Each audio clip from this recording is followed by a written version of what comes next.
Welcome, Hans. It's good to see you on this Friday. A big day in Washington, big week in Washington. First of all, your thoughts on President Trump's legal team and how they concluded their defense today. Well, I actually think they did a pretty good job pointing out all the weaknesses and problems with the prosecution's case. And in fact, look, if I was a judge, I frankly would have given a directed verdict to the defendants after Jamie Raskin and the other managers had finished presenting their case. In other words, a directed verdict is when a judge says the prosecution has not presented a case and fines for the defendant. And the reason for that is very simple. They presented an emotional case, not one really based on the facts. And some of it was just very bizarre.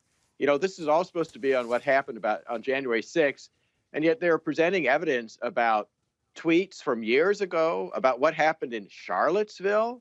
They even presented evidence about the plot that was uncovered to kidnap the governor of Michigan, which was uncovered by law enforcement of the Trump administration. I mean, it was just bizarre, and I really don't understand what they were trying to achieve in presenting that kind of emotional evidence rather than facts.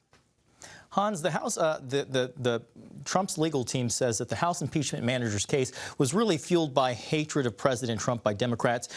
Were you at all surprised that they didn't address the question of constitutionality?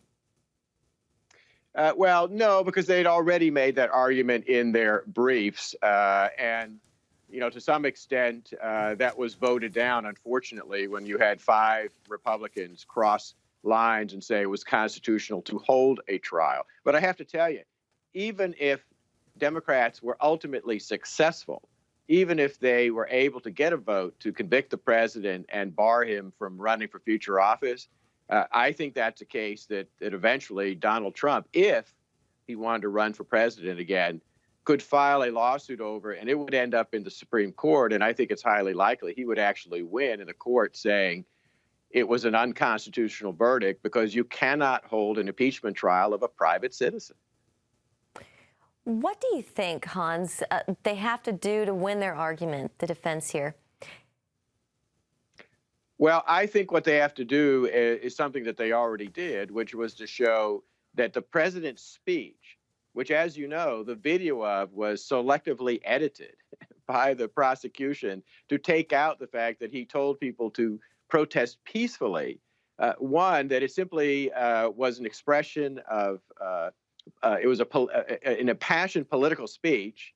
It did not meet the standard laid out in a 1969 Supreme Court case for incitement to riot. I think they basically made that case. And I also think that overall, the lack of real evidence presented by the prosecution in this case was very telling, and that it really looked like, particularly bringing up all these bizarre claims from years ago, that this really was driven by an obsessive and compulsive hatred of the president rather than a real case. All right, Hans von Spakovsky with the Heritage Foundation. It's great to get your insights on this historic week. Thank you so much for joining us this Friday. Thanks, Hans. Thanks for having me.